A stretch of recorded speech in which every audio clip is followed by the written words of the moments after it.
Hindi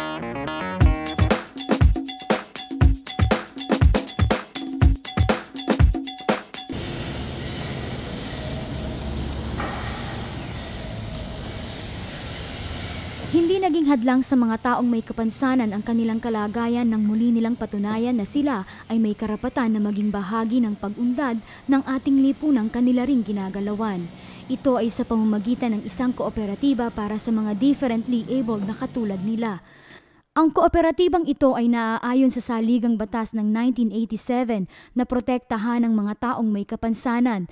Alinsunod nito ay ipinatupad ng Department of Education ang Executive Order 417 na nagtatakda ng implementasyon ng mga programang pangkabuhayan para sa mga grupo ng mga individual na may kapansanan. Kooperatiba ng taong may kapansanan dito sa ating lalawigan. So ito yung pagsunod ng DepEd sa Executive Order 417 na kung saan ay nabigyan nga ng pagkakataon sa paggawa ng elementary and secondary school desk.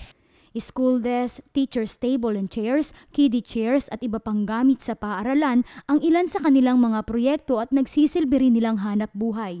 Yung mga workers po namin, halos meron pong minimum na salary po sila o labor sa loob ng isang linggo is nag-raise po ng 750 to 800. Then yung maximum naman po is nasa 2,000 po.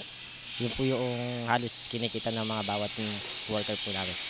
Ayon sa Pangulo ng Nueva Ecija Association of Persons with Disabilities or NEAPWD, naging posible ang programang ito sa pamamagitan na rin ng suportang ibinibigay sa kanila ni Governor Oy Umali. Ganon din naman ang pasasalamat ko kay Governor Umali.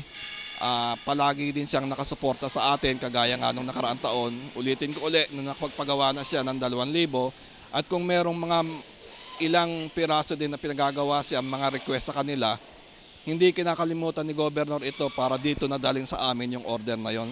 Sana na lang ay magtuloy-tuloy yung programa na yun para nga tuloy-tuloy din yung pagbibigay natin ng trabaho para sa taong may kapansanan.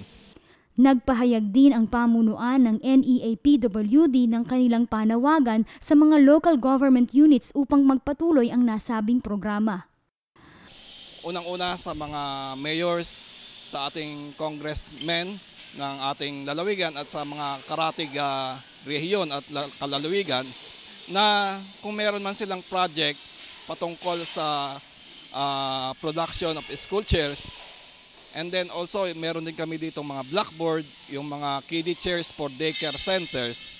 Sana po ay matulungan nyo kami na dito na lang kayo umorder para magtuloy-tuloy po yung trabaho ng taong may kapansanan.